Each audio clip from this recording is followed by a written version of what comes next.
always wanted to be a farmer, right?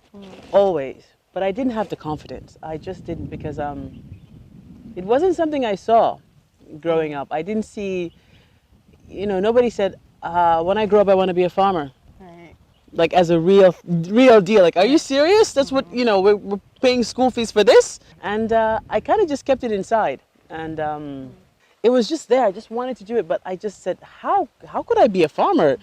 You're privileged enough to go to a really good school. There are expectations of you. You're studying in America. There are even bigger expectations. Like, but I wasn't really scared of many things. Like I was always the person that was on the soccer team.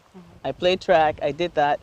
One of my first jobs was in school, was working in the middle of Wall Street. Oh, wow. Like on Wall Street at Bear Stearns in fixed income, where you hardly see any women. Like there aren't, like lunchtime, if you're coming up the stairs and coming down the stairs, it's just a swarm of men. Yeah. And you would think, like, somebody like that, wouldn't you be fearless? Yeah. Like you're in the middle of Wall Street with all these big shots, and in the middle of the fixed, the desks are open spaces, and all I would talk about was farming. I'm like, you guys think you're risk takers? Right. The biggest risk takers are farmers. They're like, come on, AJ. And I didn't. I would tell my friends in uni about it. They're like, look, go ahead, go to Scotland, the Scottish Agricultural College. Go there and study. And I said, nah. But it was always there. And I applied myself in everything I did, but that was always there. And, I think what really was the catalyst also was in sense that I kept wanting to wait for the perfect time. You keep saying, I want to do this, I wait for the perfect time. And there never was. When I lost my husband, I think that's when you realize that, okay, this is life, and nothing is given. And I said to myself, okay, at this moment, it's either I live I live for what it is that I truly want to do, and work at that. And also to say, okay, now I'm the head of household, and how to support myself, support my children. What would make sense? And wanting to be home. What would make sense to do here? And this is something that I see as an investment that makes sense at the end of the day. Once you invest in some of the things that seem expensive at first, it's only one time. Yeah. So imagine the same space. Once this papaya grows, I take it out, put something else in it, and grow again. And it's still yours.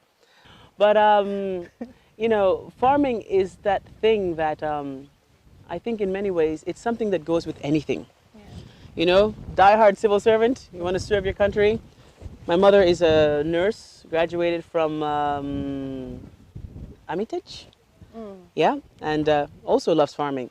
It's that thing that goes with everything you want to do. And but it's also, it doesn't have two ways about it. Right. You either are really into it in a way, it's rooted in passion, or not. But there's something that nobody told me. It wasn't about finally becoming a farmer, or about the business side. Right. There's something that I didn't realize how difficult it was,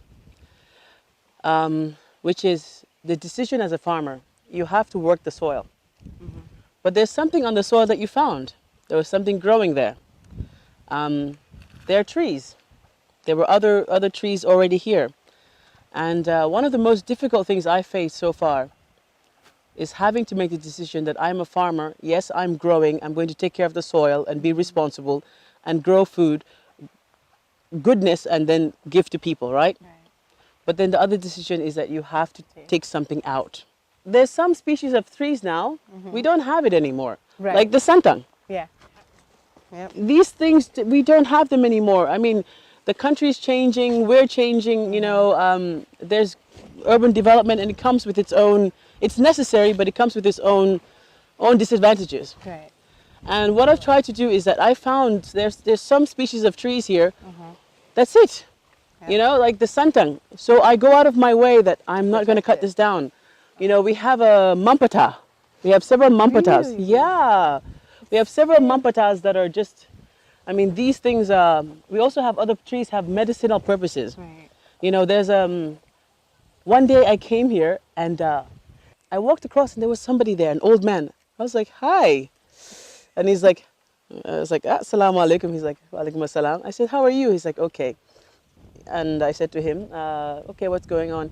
He said he's been coming here for decades to this area, this specific what I fence, to look for certain medicinal roots that treat arthritis, treat gout, treat diabetes, treat all these things. And then he started showing us all the different things he was collecting. And he's all the way in, he's in Serakunda, where he has his stall. But he comes all the way here. I said, why do you come here? He said, because what you have here, I can no longer find them. You know, because we've taken so many areas for now real estate development. They completely raise stuff. So, and I think that's very much part of who we are. But it's also now, I mean, for the most part, I think there's so much to be said in medicinal, homeopathic medicine. It really makes sense. Like we already have it. So I really try to take care. I'm going to keep some things. I'm not. Right. And it's funny, but this was the most difficult thing about it. People say, they always ask me, hey, what are you growing on your farm? And I always look at them like this emoji face. Because I always tell them, it doesn't matter really what you're growing. Because wholeheartedly, we're so beyond lucky here in the Gambia. Our soil is just of amazing quality for the most part. And we have water. Yeah.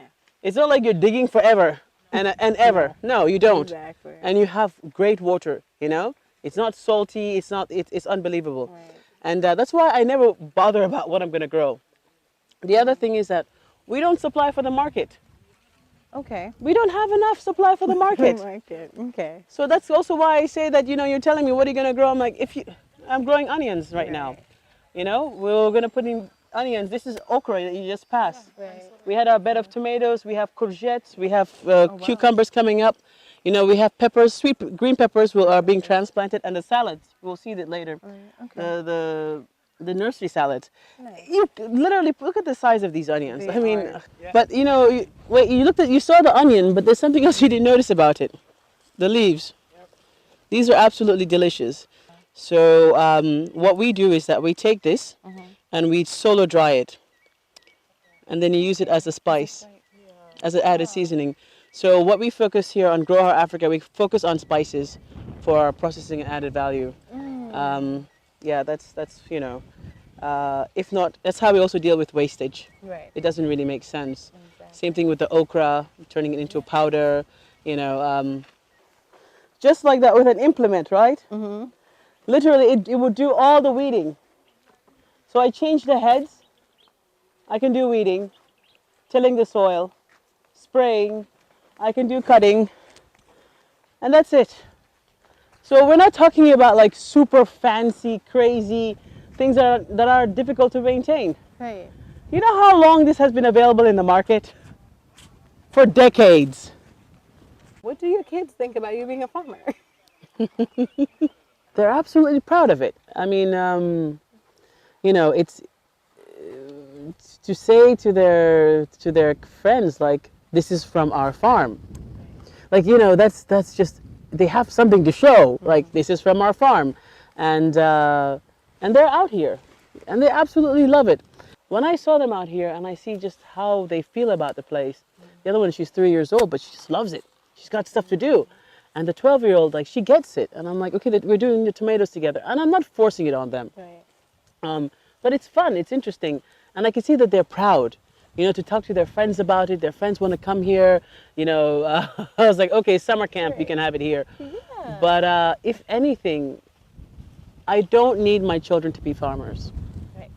And that's my mother. She is my role model, because my mother has been that a businesswoman for so long, and she's been willing to go beyond the extra mile to get it done. You know, to make sure our school fees were being paid. I went to private school. Can you imagine that? Make sure our school fees were being paid. And never giving up, but make sure you do your best at everything. My name is Margaret Foster, but a lot of people know me as Meg Foster Fitness, because I'm the fitness queen here. I grew up here, and I went to Mrs. Lau School pretty much my whole life. And we did have activities like football, volleyball, basketball, and we did a bit of track as well. So we did have different varieties of exercises. So I was always into sports also. My dad played basketball, and that inspired me, even though I'm not as tall as I want to be. But you know, so when I moved to the UK, I played college basketball for Sutton Coldfield College. I would say I started taking my training a little bit more intense 2 months after I had my son. I just fell into like a depression, like being a new mom and didn't know what to do, and like I just needed like an outlet because I was so used to being fit all those years before I had him. So I went to sign up for the gym, and as soon as I went, the lady that signed me up, she was like, honey, I think you need to like start working out again because you just look so depressed and you fell down. So I started with boxing. I tried different things, body combat. I tried CrossFit, yeah. So I like intense work exercises as well, like test my limit. So eventually down the line, I'm like, I've tried to do different things, you know, work in restaurants and clothing stores and stuff, but it just wasn't my calling. So I'm just like, I want to come back home and be close to my family. And, you know, obviously going back and forth between Sweden and Gambia, I've also noticed that there isn't much, like there isn't many women working out here. Not as intense as we do back there. So I'm like, it wouldn't be such a bad idea to, you know, do that whilst I live here. And since I've been here, like, almost close to 2 years now, I've taken it a little bit more serious. I started getting more clients and, you know, motivating people by making YouTube videos, by doing exercise on the day, which I post on Facebook and my other social medias, and giving health tips as well, like nutritional tips, because you are all what you eat. Yeah, so what you put inside is gonna come out on your skin, your hair, or wherever. So it's all about educating them as to like the whole package, which is taking care of your mind, body, and soul as much as you can. So sometimes you may need to adjust as well, and then bring the opposite arm. There you go. And lift.